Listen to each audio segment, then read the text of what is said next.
Okay, ito na ngayon ang bagong 39 mga kaibigan. Tingnan natin kung saan ang nakapwesto ang burger and shawarma dito sa 39. Yun oh. Yun. Doon ang sa taas na yon ay sa simbahan ng Katolik yun. Dito magpababa ka dito. Yun, tabi ng malaking bahay na yan. Yun ang green na bakod. Ito ang Snack Shack Burger and Shawarma. Dito sa Purok 39, Barangay Patima. Yun, yung blue na bakod na yun ay ilog. Tapos yun, pataas ka ngayon. Yun oh, pataas ka. Yun maraming mga ano yan, mga tricycle yan ang palengke ng 39. Tapos doon sa taas naman, paglagpas mo ng palengke, yun na ang Purok Muklis. Yun. Oh. So, nandito lang ako sa baba ng video. Dito banda sa RR Store.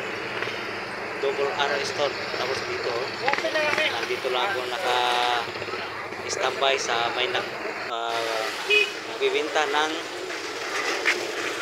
marang at saka lansonis. Lansonis yun, makikita yung mga tao magbibili. Ang dami po. Puro ano ngayon, panahon ng lansones, marang, rambutan, durian ngayon, August na ngayon, kaya maraming ito lansones. Ang dami.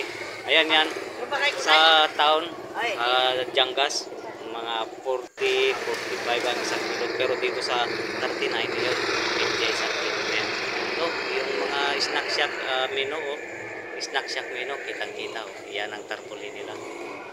Doon sa loob, makita nyo yung tatlong ilaw, yun ang snack shack na corner.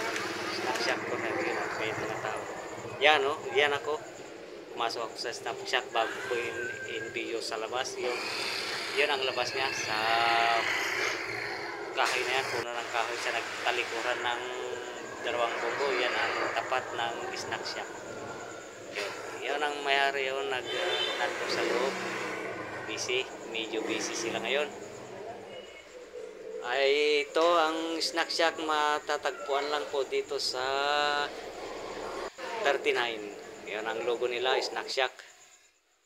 Basta makita nyo tatlong ilaw, yun na.